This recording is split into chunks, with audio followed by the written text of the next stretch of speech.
ꯅꯨꯡꯁꯤꯖꯔꯕ ꯃꯔꯨꯞꯁꯤꯡ ngasi aina puzareba video sti yam chamba mipum khuding mangna loina khangnaram do ba dugumba video makhal amani haibadi akhoi Facebook ta aigi password si change to thokpa aidi password aina hapsariba password si change to bugi ba video ni masi aya manandi khangnaram magani aina khalli adubo aidi masi maram sita khangdriba friend singna masi gi video amtang sembirakna ba hairakpadagi ai video semjabani video semnaba yamna leiri comment da hairakpa adu mathang ai mathang adum semjarakhi haiba wafam simga I thamjage pare ai gi ming sanjit sharma aduga domni yengbiribsina yengsinsi khangousi manipur ngasi anobo lawsing ama khoi myam khangmina haurasi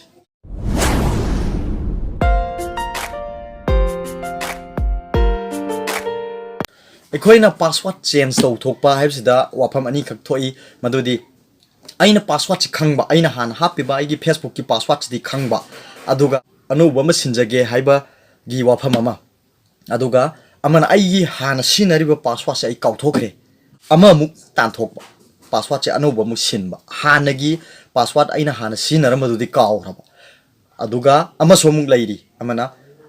aiga aina Facebook se hangba ganda sinagi ba phone number se mangre kaure haiba adina tragana ai adugi phone number do aina sinadre number do adorgadi aina kamaina ai password si change to thokani haiba wahang masi ani sui aduga masi gisina ai hayeng khara sangdokna video je semjage aduga ngasi gisidi yam samjinna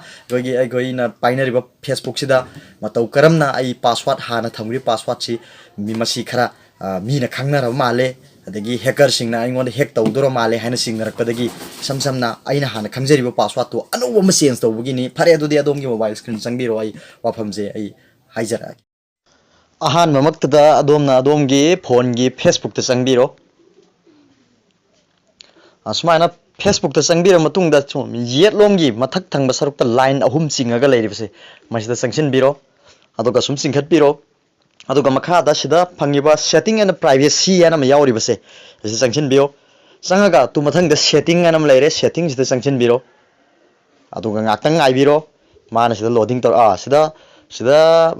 personal information language payments adagi tu sida mafam sida hojik ure security and login haib sida changsin biro chuman changsin laga hojik leire tu makhada change password ana si leire change password sida changsin biro aduga tu adom na hana khangbiraga leiba password tu hapiro current password haib sida aduga anova new password haib sidana adom na ko no onthokni ba password to hapiro aduga retype new password haib sidana adom na silliba password haidi mayai thangbisida hapkibodo anirak hanna hadi confirm oinabagi damak anirak hanna nambiro haib sida nambiraga change save changes haib sida changbiro aduga adomgi phone da code ama mana tharakani adomgi phone number da adugi code tu mention biraga yare adum password change to bai du yare adomgi phone da code am tharakani aduga forgotten password aisina password se adomgi password se kaubigerawa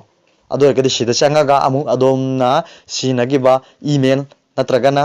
phone number do sinarga password se amu lawthokpa yagane anouba kauri du kaure anouba ama pine amuina ado sini niyom password change tawthokpagi niyom aduga phare sidam wahang ama muk leire haidi aina hapkhriba phone number ai kauthokre natraga ai phone number du sinagidre haibana singba dagi ai phone number du mangre hargadi kamain tawni haiba video simdi ai hayeng amuk semjarage ngasigidi sigaktani yama laiba method ni aya manasu khangbiramagani adum sigi mawong si khangdriba mi singda adum lawsing oi hona baina haijabani video si sigi mawong si hek khangdriba amadadi awaba moibana aina video si semjabani adagi viewer singi haipet request lakpa adi simtang sembira o haibal laibana ai video si semjabani adu video sibu like to share to kaubigano aduga subscribe to drimiyo singwargana ai channel su subscribe to biyo manakta leiba bell icon do nambiraga nungti gi chang naina take yoiba video amadi ayuktana quiz ki video phambiyo phamji thamjaraga video si matang sida loisinjarge bye bye